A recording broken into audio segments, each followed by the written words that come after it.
right, good afternoon. Welcome to all that are in attendance here at the Command and General Staff College.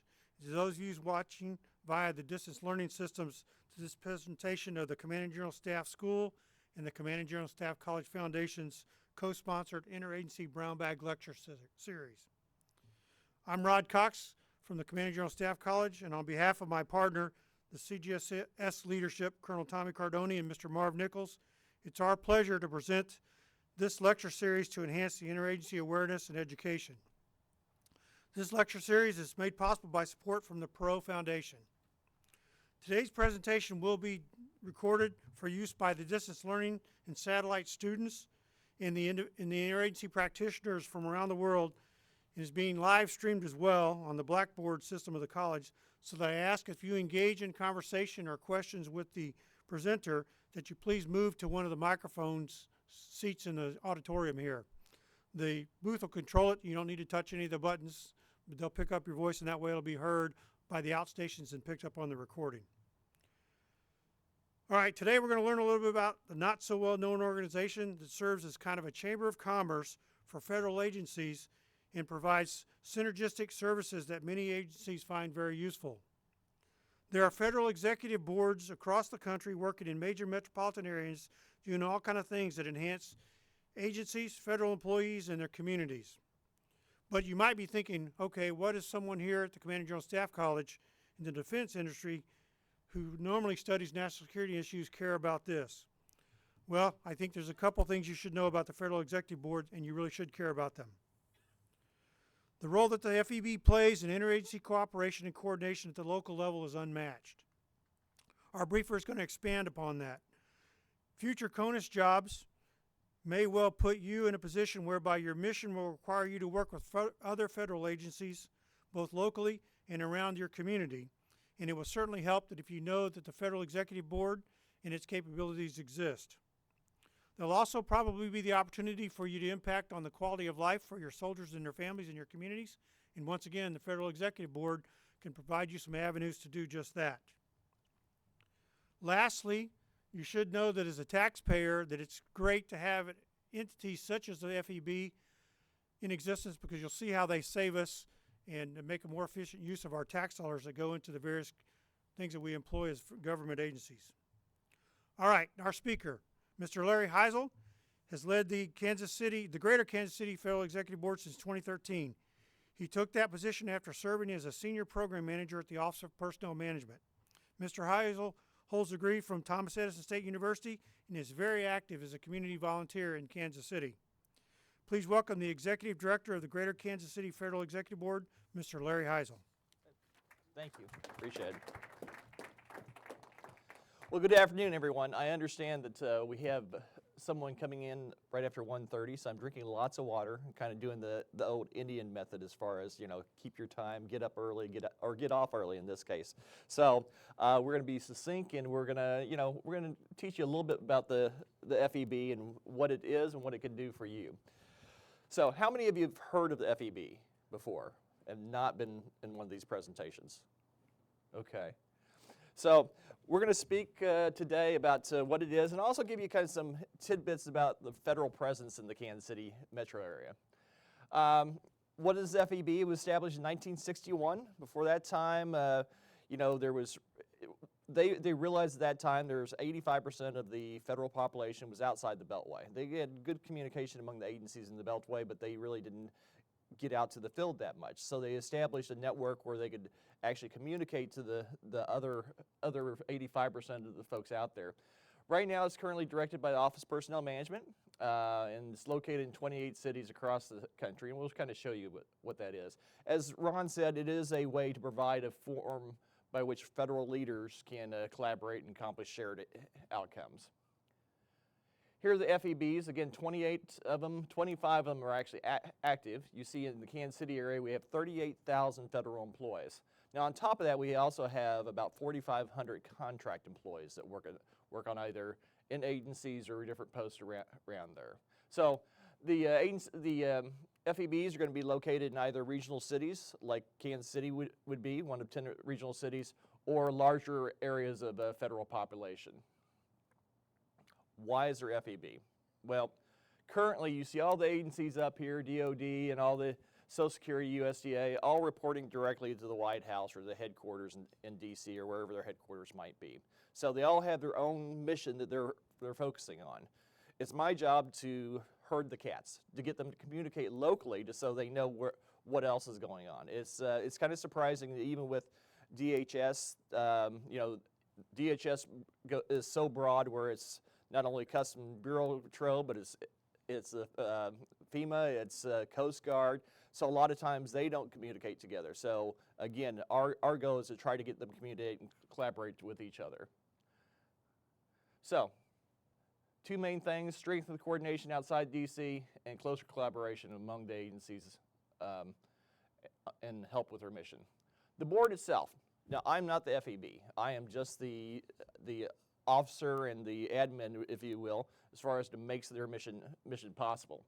So it's the FEB, the board is actually made up the highest ranking senior official at each federal agency. So automatically, and it does, the membership is automatically first when they come on. When there's a new command general here in Leavenworth, they're automatically FEB members. So again, the top people get together. The size of the agency may vary. It may be an agency of 400, or excuse me, from 4 to 4,000.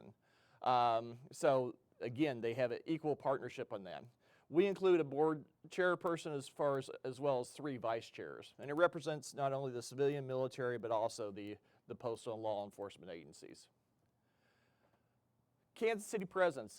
Again, Kansas City is one of 10 regional offices with over 41,000 employees if you add in the contract labor. And the workforce itself, as far as an economic multiplier, is $1.2 billion to the local economy. The workforce occupies over 10 million square feet of space, leased and owned. We'll talk about that in a bit. And then some of the things that we are proud of as far as in the area. Of course, Fort Leavenworth at top. Hisle Indian University National Archives has several locations here, including the Truman Library. Some unique things about agencies in Kansas City. I like to call ourselves the new Ellis Island, because really, similar to Ellis Island, when the boats would land, they would go through their paperwork. Now it actually mostly comes through Kansas City. Kansas City largely processed through the National Benefits Center all immigration papers or applications that come through into the United States. They also have the card processing center, so the green cards and the red cards come from the Kansas City area as well. And then finally, when they're all done and they're brand new citizens, we have our National Records Center that stores all that information located here in Kansas City. Providing security for our nation. Of course, Fort Leavenworth is the highest academic center for the Army here in the United States, so we're lucky to have them in our area and part of the membership. Lake City Army Ammunition Plants, located in eastern Jackson County. They make all small caliber ammunition for every U.S. soldier and all NATO partners as well. So all comes from Kansas City. And then the National Nuclear Security Administration, which is South Kansas City, they make 85% of all nuclear weapons.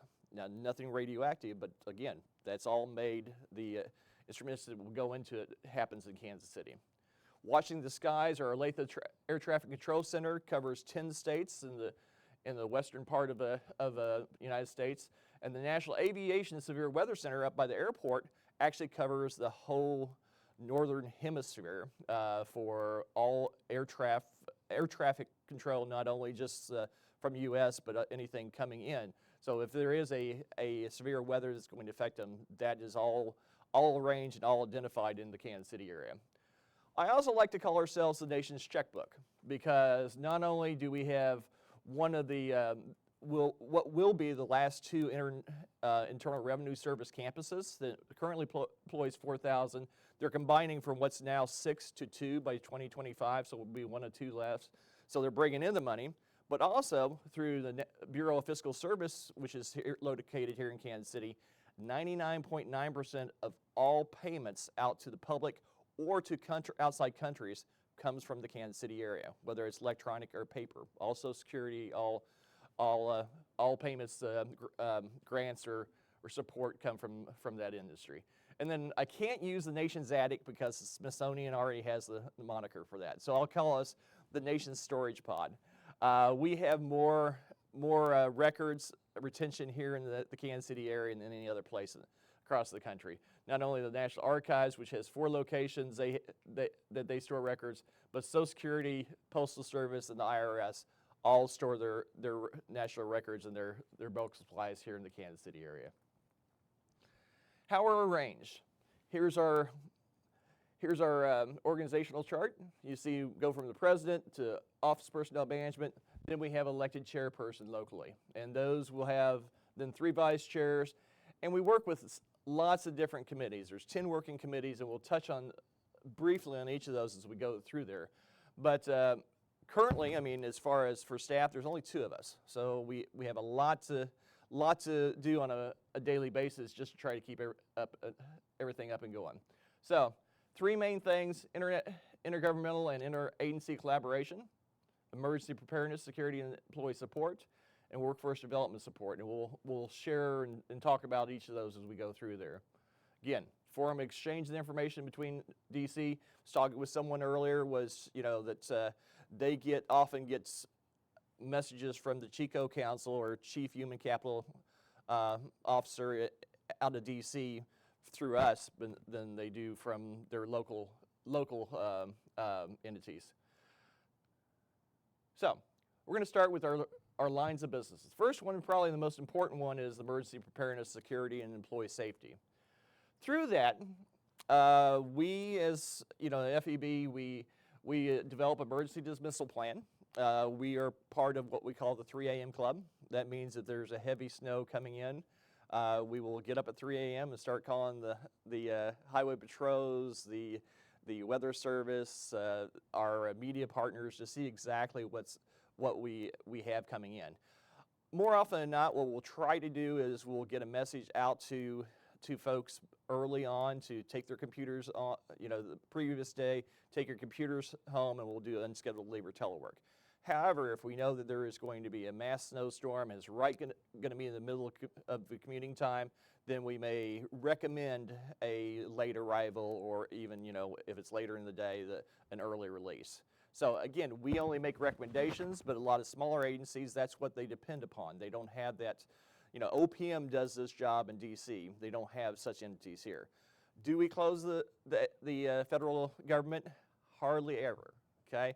Especially with the ability to telework and to be able to work at home. Government's pretty much always open. The only times that we really close a building is if the governors of the state or the mayor says, hey, please stay off the road so we can clear that. That may be one time that we make a recommendation to close the agency. Now here in Fort Leavenworth, again, business goes on. The VA Medical Center business goes on. They have to be there. So again, there's always those exceptions, but that's one of the things that we have.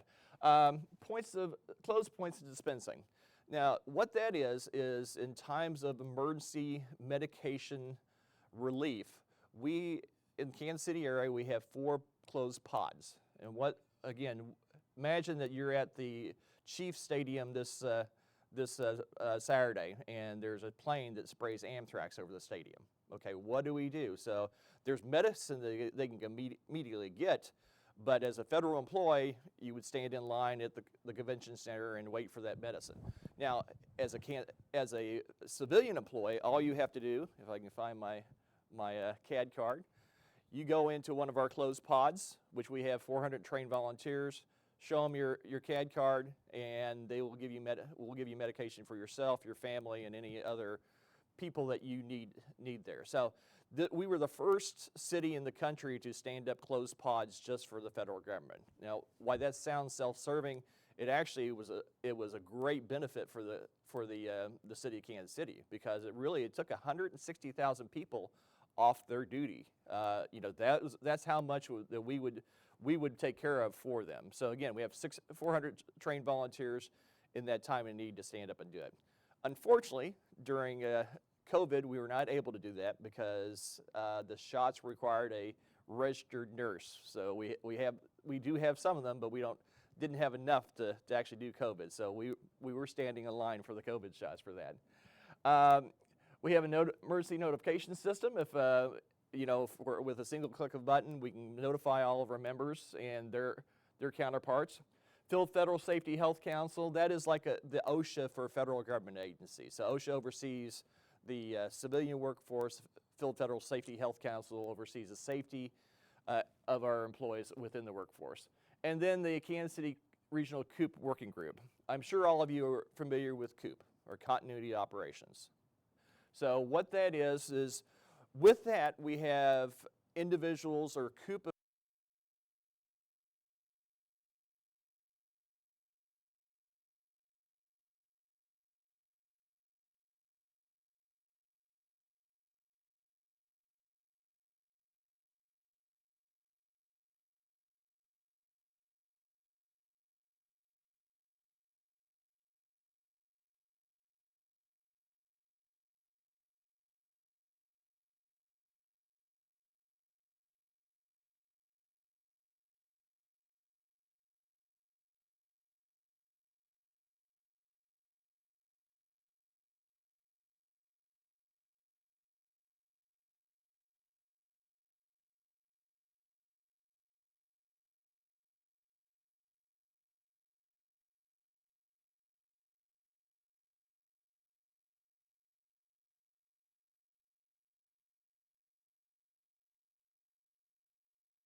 this goes, since it has, we've had large action, thank you.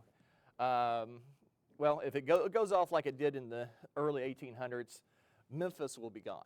And you can kind of see where that's at. And it will cover this way, going up through Chicago. St. Louis will be largely affected. Their power grids very well might go down. Kansas City is probably going to be the regional point for recovery. So going back down to that. So again, how does that affect us? How can we work together if that happens? So are you prepared? Last year we did a real life, or really a real life exercise where Russian operatives had taken down the infrastructure. We had no power. They've gotten into our computer systems. How do we deal with that? So again, we do that to prepare ourselves in time that emergency. Some of the other things, we are one of the first national exercises for the Last Mile project. That is a project where we talked about the points of dispersing. With this, once we have taken care of our personnel, we go out and set up our own points for the public as well. Okay, any questions on that line of business, emergency preparedness and support? Okay, great. Next line, this probably keeps us the busiest and probably kind of most relative to the people in here, since you do it all the time, is workforce development and support. And with that, again, part of that is doing interagency trainings, either supervisory, career development, or soft skills. Imagine, a lot of agencies are needing a supervisory refresher training, and they're going to go send it to DC, or hopefully it would go to Leavenworth, but a lot of them will go back to their headquarters to DC, and you have 10 agencies going to DC. So why not put it on locally? We can do it a lot less expensive, and also save the per diem costs and everything like that. So that's one of those cost savings components. So we do that all the time. We average about three each month, as far as to prepare our employees for a better opportunity for management. Financial management awareness programs, that's probably one of our most popular. You'll see that where we have pre-retirement or mid-career financial planning seminars. We have a diversity education awareness program. DEI is very popular in the government right now. We've had our diversity and education program around since the early 1900s, or excuse me, 1990s. And alternative dispute resolution, chair neutrals, and the response for recruitment and retention. We'll go through that real quick. Some of the leadership programs we have. Last year, 40 virtually hosted trainings. I think, again, that is one thing that COVID did help us with. We were primarily in person, but because of COVID, we were forced to do more virtual. And what that did is not only that we were able to take care of our local employees, but we were able to take care of our four-state region. In fact, many of the trainings we offer right now are country-wide. We have 4 time zones that are hopping in on that. Over 50 other national training opportunities. Some specialized, like Executive Women in Motion, encouraging women to develop into leadership roles. InterAgency Mentoring Program, we just started that yesterday. A lot of agencies have a great mentoring program, but some are smaller, they don't have it locally, or they just want to get a different perspective. So we offer that, and we have, I think, 30 pairings this year as far as individuals that are kind of meeting across the table from each other to learn how other agencies work. Federal leadership development courses. Not only do we have a federal emerging leaders development program, this year we have 1 in-person course as well as 1 virtual course. So again, we trying to get the comfort level for the people that want the training. Okay, do you want to have it live and in person? I'm still at the place in my life where I'd like to have the hands-on approach, but there are some that are virtual. So again, we offered 2 different modes this year, and it's going very well, very successful in that. And over the 5 years we've done that, we've had, I would say 20% of the attendees have moved up to grades within management level. Pre-retirement and what's in your financial wallet, we'll talk about that. We had over 700 people that went through that last year, and then cost avoidance from ADR. Again, financial management awareness programs, over 800 employees and spouses participated in that. Primarily, we've been doing that virtually, but this is one thing that OPM, Office Personnel Management, and that's the HR division for the federal government, they encourage every agency to touch their employees at least 3 times through their career, to let them know how do you retire most healthy in your pocketbook. So we set up at least 2 to not 3 pre-retirement seminars, and then we do other seminars of folks that are looking for something to do after they retire. I'm not sure. We'll work with SCORE, the Small Business Administration, to offer opportunities. How do you start your own business? We want to keep you here in Kansas City, so what can you do after that? Now, the number one thing that we hear from the pre-retirement folks is, man, I wish I would have known that 30 years ago. So we also offer the early and mid-career life planning opportunities as well. We have a Diversity Education Training Committee. Like I said, we've had that since the 1990s, working on DEI issues and the special emphasis months. We honor the special emphasis programs every month.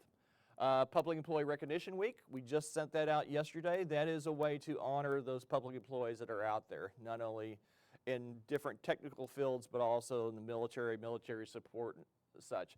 We're the only place that does this in collaboration with our local city as well as county. So each year we have about 300 folks that attend live. Last year we had another 200 online. So again, we're making that a hybrid approach as well.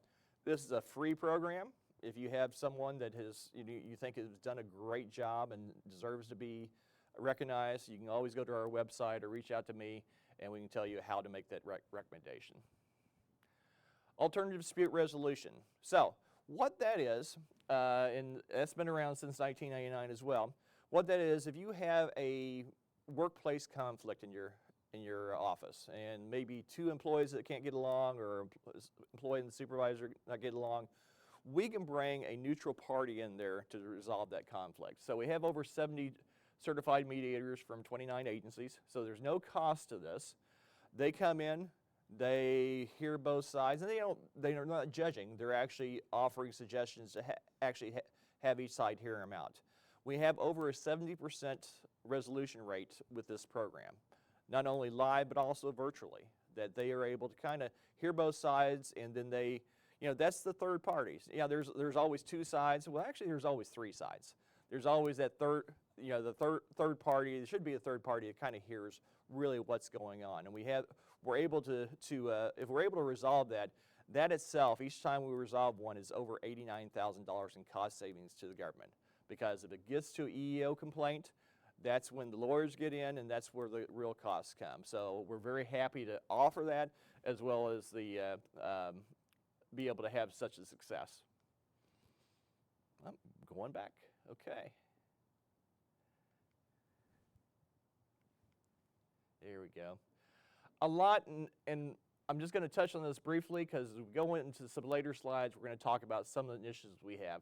We've always worked on information sharing.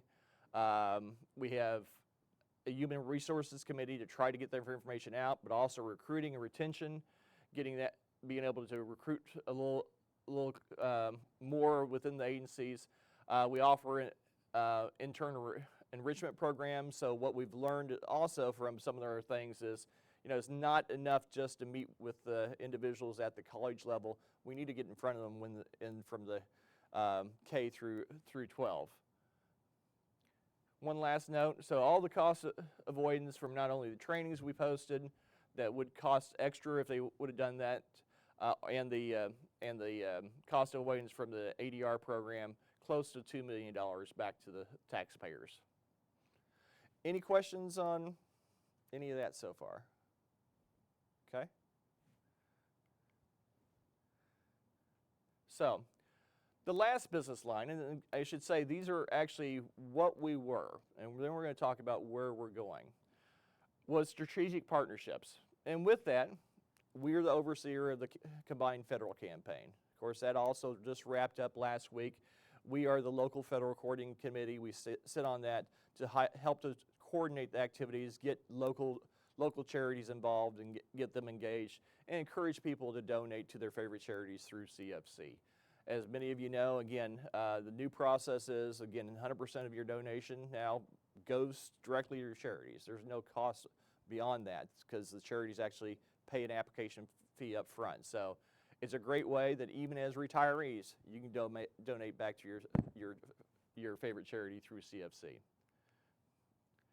Other support of the community, we offer a regional wellness council. Again, that is also a recruiting tool. A lot of younger students or young adults, when they're coming out, they're looking for opportunities. They're looking for businesses that give them some free will, some opportunities to grow and to keep healthy. So the Regional Wellness Council works on different health aspects, initiatives to kind of help maintain a happy federal employee. Small business networking, we offer on a bi-monthly basis, we offer a small business networking event with small SBA as well as GSA and other federal contractors to show local small businesses how they can work with the government or do business with the government. We have a Veterans Affairs Committee, and that again has individuals from each of the federal agencies that come together, and we share as far as benefits that are available to our current listed or veterans that they can utilize. So again, that's overseen by the VA, but so we get the message out as far as what is available and look at what opportunities there are to help our veterans out there. And then again, volunteer opportunities. We communicate for the Marine Corps and the Toys for Tots. We do the Harvesters food drives, the Feds Feeds Families. Those are all things that come out of our office. Really, when it comes down to it, if there's more than one agency that's involved in a similar situation, typically, we have our finger in it, and we're trying to assist them with that. Other strategic partnerships, we work closely with the Greater Kansas City Chamber of Commerce as well as the Mid-America Regional Council. And you can see University of Kansas City and the KU, of course, the Simon Center, U.S. Census Bureau. Every decade we come up and try to help recruit and get the information out about the census coming up, as well as the congressional offices. So that was how we did business. And now we're going to what we call the FEB Forward. So before we go, please, one question. Any question? I'm trying to make sure that no one's nodded off yet. How would we find out about the schedule for the Small Business Network? That would be on our website at kansascity.feb.gov. Or you can just reach out to me and I'll get you on the distro list. Yes, sir. So essentially you are coordinators. You're not directors. No one's under you. You are the big coordinator in the sky here for the federal government. That is correct. Okay. Yeah. So here's a good example. And it's kind of like been pulling teeth. We have the NFL draft coming in town, so it's going to be around the Union Station area. There's actually, like misquoted, there's 5,600 federal employees within a half-mile radius of Union Station that will be affected. They had, of course, the Sports Commission had no idea of that. Now, on top of that, we have another 12,000 in the downtown loop that could be also affected. So they thought, well, we'll work with the buildings and see if we can rotate it that way. So again, my job is to reach out to them and say, okay, no, there's 17 different federal agencies at 7 different buildings that we need to coordinate with. We need to be in the communication. And it's instead of having, 17 different federal agency heads reach out to them, I would be that point person. So similar thing that, when we have the soccer World Cup comes, that's going to affect all downtown. What do we do? What's going to, where are the events going to be at, and they're going to affect us. We're also working with, well, we're not working with the Royals, but we're getting information from the Royals if they're bringing in a downtown stadium, because one of their projected sites is within a rock's throw of our large federal building. So how will that affect us? So again, those are some of the things that, again, why agencies are focused on their mission. I'm looking at, okay, what's going to affect all of you guys? Thank you. Okay. So the one thing that's interesting that we didn't say is actually how FEBs are funded, because it was kind of willy-nilly back in the 60s. Back when they set it up, they said, okay, Federal Highway, you are going to fund the Kansas City FEB. Great. General Service Administration, you're going to fund the Chicago FEB. Health and Human Service, Dallas. Air Force, you're going to fund the Denver FEB. Okay, so that's all well and good. Well, it was all well and good for us until in 1999, the Federal Highway Administration pulled the regional office out of Kansas City. They still supported us. They thought, yeah, we'll take care of you. Until about 2005, when someone in D.C. recognized a line item going to Kansas City.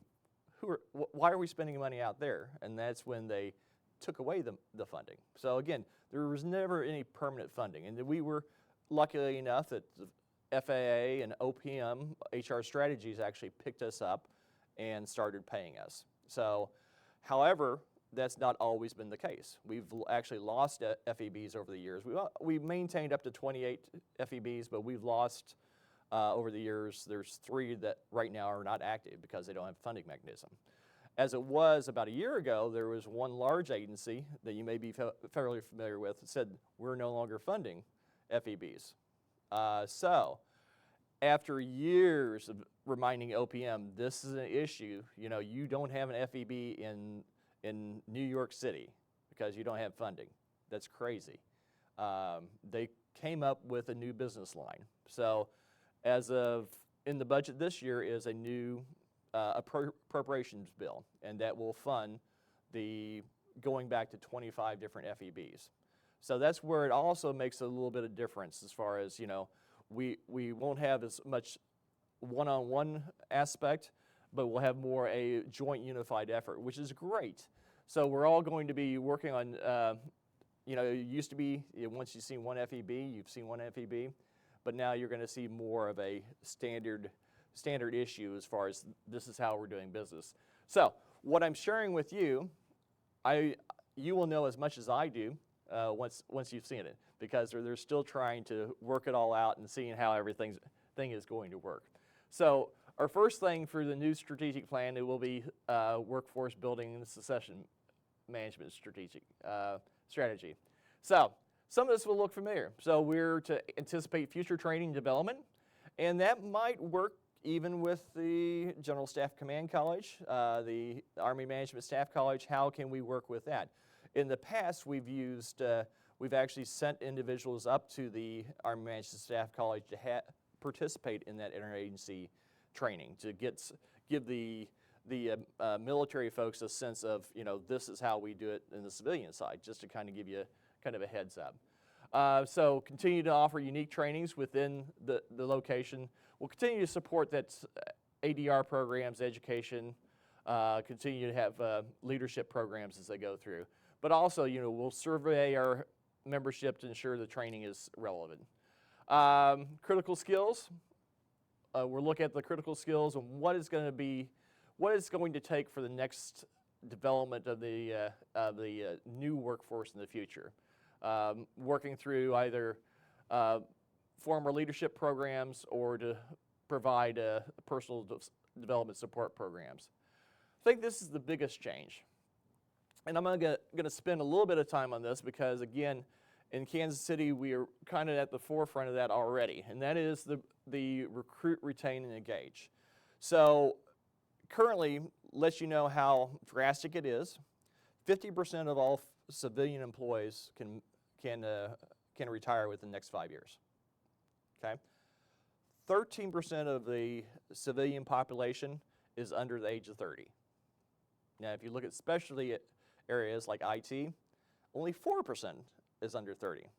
So there is going to be a tremendous need. There's going to be that retirement tsunami, if you will, that's going to be coming and hitting us. So there's a huge need to go out and recruit new folks or make government cool again.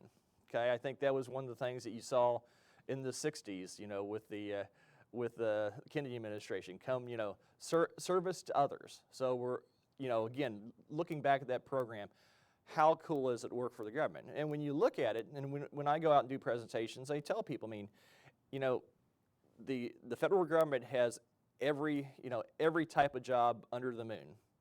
In fact, on the moon, if you want. So again, there's opportunities, and it is a different recruiting strategy now because the students that are coming out of colleges, they're not necessarily looking for a place they can get on and retire. They don't want the same job year after year. However, that's even better because within the government, you can always move from one place to another. You have that 7-year inch, you can move from EPA to Social Security to USCIS or what have you. So there's always that opportunity to move on and to upgrade your skills. So we're doing a lot of recruiting in that. As part of that, there was an initiative called the Government to University Initiative, and we work with that with the Mid-America Regional Council. And that is an organization similar to us that works with all the municipalities, 200 municipalities here in the Kansas City area. And so, as it sounds like, we're basically looking out to the universities, making partnerships, and engaging them to make it easier for public service employees to actually join the county government, state government, or the federal government, hopefully.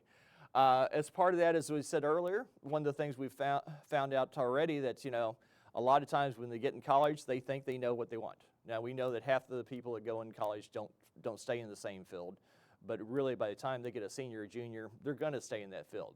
So locally, what we're working on is getting opportunities, and the great thing about the after effects of COVID, we have a lot of people working from their home now, which means that if they want to go out and participate in a presentation at their local elementary school, that is going to be a 30-minute process instead of an hour-and-a-half process, leaving work, going to the elementary school, and coming back. So they can actually start recruiting, start educating our younger folks as far as what the federal government is early on, and they can get a sense as far as, hey, maybe that is something I want to start doing. So that's one of the things. So we're sending out information as far as, here are the mentorship programs, here are the opportunities that you can speak to classes, and hopefully to get more people engaging with our younger population and the kids coming up. A lot of the support, again, to trying to recruit. DEI is one of the big things right now, making sure we have a diverse workforce. That we talked a little bit about the Regional Wellness Council and healthy lifestyle, and the continuation of our program with the Mid-America Regional Council. So one of the things that we foresee doing is trying to coordinate a lot more career fairs. And instead of maybe sending, some of the career fairs, if you go out to KU, you might have a dozen different federal agencies out there, and they're telling about what they do, and then they're sending them to the same site. Oh yeah, to apply, go to USA Jobs. So why don't we just have a USA job big table, teaches them how to use USA jobs, and then have individuals from other federal agencies talk about specific jobs. So again, trying to work smarter, not harder, and then continue to recognize our federal employees. Emergency planning, we'll still be working on that, preparing for those emergencies ahead of time, right, Mike? So and making sure we're prepared if that happens. You know, going back to, we talked about the COOP exercise and our, you know, we've done with New Madrid or the infrastructure. We were actually very well prepared for COVID, because back in 2009 and 2010, we did a H1N1 COOP exercise after that flu came through, and what would we do if that happened? So we were able to stand up within 48 hours, you know, go home. Most agencies had learned, we're getting laptops, they sent them home, and the biggest thing is, they'd already tested out their infrastructure to make sure that infrastructure would hold up during that time, to having so many people on a VPN calling in. So that's one of those small things you can do. You know, we continue to work with Health and Human Service. One of the things that we have coming up here later this month, we have on the 25th, we have a program that says overcoming opioid or drug overdose. This is with Health and Human Services. There's a live presentation where you can go and get medication, actually take home medication, or on February 1st you can learn, you can tune in and learn how to give the medication. That's going to be very similar, as you may have heard. You know, opioid overdose or fentanyl overdose is a big issue across the country. So medication for those things are going to be very similar to free COVID tests. It's going to be very hands-on, where they're trying to get as many in the hands of people that maybe not necessarily need it, but may come across the occasion that they need to utilize it. So something to just, you know, keep in your car glove compartment or such like that. And we'll continue to serve as a clearinghouse for information during emergencies. Trying to keep innovation. Again, a lot of stuff that we do, you know, is asked of our members. You know, we may get the command general say, hey, you know, why don't you try this? So we'll look to see how we can do it. So we continue to engage with our agencies. We host board meetings every month with our agencies to make sure that we get ideas and they know what's going on, and we can share ideas of what's going on with their particular mission. Again, we've done real well in leveraging technology and working with the multiple platforms that are available, and then sharing that across the network. And then that goes into the unified network, sharing that information, the same kind of a mission, and making sure that we're collaborating with each other across the country. The goal is we go back to that one map where you saw the 28 different cities. So there's still pockets of places that are not covered. The goal is that the new FEB will cover every place on the map. So there will be some FEB that will have some type of responsibility for every place on the map. So that is, then it's going to go back to engaging with the stakeholders. Not only we work with the federal, of course, but then our state and local counterparts. And we do that through, again, some of our mini committees, and then the intergovernmental partners that we come across. Demonstrate value, and this is going back to, okay, so this is the governmental, the bureaucracy thing. So what we have to do with everything that's coming up, when we take it back to Congress, this is what's, okay, so what did you actually do? So this is kind of just a slide that says, okay, this is our sustainability, if you will. This is why you should continue to funding it with that. And the last thing is those national agency priorities. And that kind of gets a little sticky. Of course, we'll continue to be supporting some of the initiatives. Again, anything philanthropic that happens here locally, we support. Still with the CFC and the Feds Feeds Families and all those type of programs. But we'll also be working more with the President's management agenda and helping support whatever the current initiative is for the current administration. So, with that said, if you want to find out, if you find yourself moving to the Pennsylvania area or Honolulu or such, you want to know if there's a FEB out there, you can go to just feb.gov, and they have the list of all the FEBs and the contacts there. If you want to learn more about the Kansas City FEB, it's just Kansas City, all one word, .feb.gov, and you'll see lots of information as far as our FEB. And you go on there and see prior trainings, free trainings, a lot of tools that are available for you. Finally, if you need us, here's our information. We are currently housed with the General Services Administration. It's our general mailbox, but if you'd like to reach out to me, it's just larry.hisle@gsa.gov or at opm.gov. So, how did I do on my time? Did well? All right, so we have time for questions and answers. Yes, sir. Thank you for your presentation, Larry. So if I'm a departmental director here, and if I or any of my military employees who are retiring sometime in the near future want to look at within Kansas City FEB, I assume everything's posted on usajobs.gov? It is, yes. Okay. Yeah. That is the go-to. And we try to actually offer a couple of webinars each year as far as how to utilize USA Jobs. It's not the easiest system, so if you've been on there.